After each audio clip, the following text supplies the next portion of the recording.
ఓంకారేశ్వర జ్యోతిర్లింగం. ద్వాదశ జ్యోతిర్లింగాలలో 4వ జ్యోతిర్లింగం ఓంకారం అమరేశ్వరం లేదా ఓంకారం అమలేశ్వరం లేదా ఓంకారం మమలేశ్వరం. ధర్మము, అర్థము, కామము, మోక్షములలో 4వదైన మోక్షం కలగాలంటే ఓంకారానికి నిరంతరం జపించి 4వ జ్యోతిర్లింగమైన ఓంకారేశ్వర జ్యోతిర్లింగాన్ని దర్శించాలి. అసలు ఈ జ్యోతిర్లింగం ఆవిర్భవించడానికి కారణం ఏమిటి? ఓంకారం, మమలేశ్వరం 2 జ్యోతిర్లింగాలా లేక ఒక జ్యోతిర్లింగమా? శివపురాణం ఆధారంగా జరిగిన ఒక సంఘటన గురించి ఇప్పుడు తెలుసుకుందాం. పూర్వం నారద మహర్షి శివుణ్ణి దర్శించుకోవడానికి కర్ణాటకలో ఉండే గోకర్ణ క్షేత్రానికి వెళ్ళాడు. అదే సమయంలో శివాభిషేకం కొరకు వింధ్యా పర్వతరాజు అక్కడికి వచ్చి శివుణ్ణి పూజించాడు. శివ పూజ అనంతరం వింధ్యా పర్వతరాజు నారద మహర్షిని గౌరవించి తనకు కొన్ని సందేహాలు ఉన్నాయని వాటిని తీర్చాలని కోరాడు.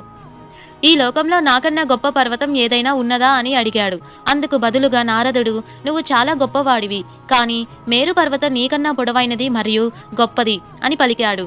అంతేకాకుండా మేరు పర్వతం పైన సాక్షాత్తు పరమశివుడు కొలువై ఉన్నాడు అని, శివుడికి నిలయం కాని వారు ఎంత గొప్పవారైనా వ్యర్థులే అని పలికి అక్కడి నుంచి వెళ్ళిపోయాడు.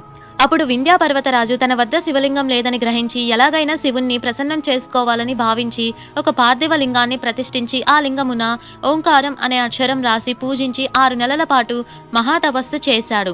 వింధ్యా పర్వతరాజు తపస్సుకు మెచ్చి శివుడు ప్రత్యక్షమై వరం కోరుకోమన్నాడు.